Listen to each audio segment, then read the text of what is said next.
মানুষ কতটা নিষ্ঠুর হলে এমন কাজ করতে পারে। ছোট্ট একটা বাচ্চা, কত যে কষ্ট দিয়ে মেরেছে। আরে কোন জানি মায়ের কোল খালি করে ফেলেছে। লোকেশন বাগেরহাট, মোল্লার হাটের কোদালিয়া ইউনিয়ন। আসলে দেখেন, মানুষের সাথে মানুষের শত্রুতা থাকতেই পারে। ছোট্ট একটা মাসুম বাচ্চা, আমি আপনাদেরকে পিকচার সহ দিচ্ছি।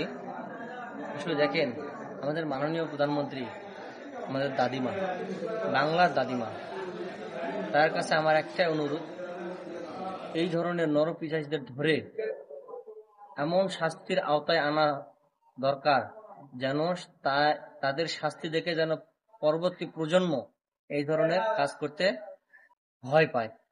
আসলে আমাদের মাননীয় প্রধানমন্ত্রী বাংলাদেশের দাদিমা আমার জ্ঞানে, কারণ তিনি জনগণের জন্য, অসহায় মানুষদের জন্য, ছোট বাচ্চাদের জন্য অনেক কিছু করেন।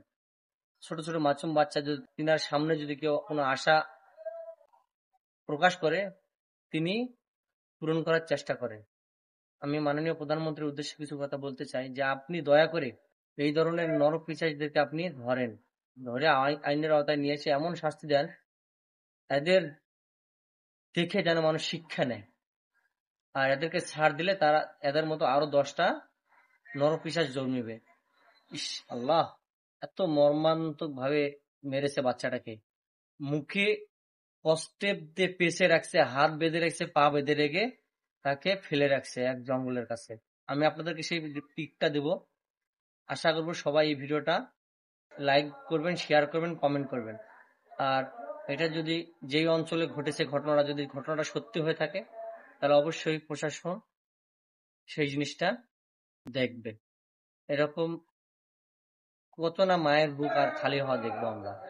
ছোট মাসুম বাচ্চা, আল্লাহ তুমি তাকে তোমার যতটুকু করার তুমি করো আল্লাহ। ভাষা আমি আর বলতে পারছি না, কি ভাষায় কথা বলবো। তো আশা করি প্রশাসন এই দিকটা ভালো করে দেখবে। যে ইউনিয়নের কথা বললাম, কোদালিয়া ইউনিয়ন, মোল্লার হাটের কোদালিয়া ইউনিয়ন, বাগেরহাট থানা যত সম্ভব লেখা আছে। আশা করি এই পোস্টটা ভাইরাল হতে চায়। আপনারা অনেকে হয়তো সোশ্যাল মিডিয়ায় দেখেছেন, তারপর আমি আমার যতটুকু প্রতিবাদ করার দরকার আমি ততটুকু তুলে ধরলাম।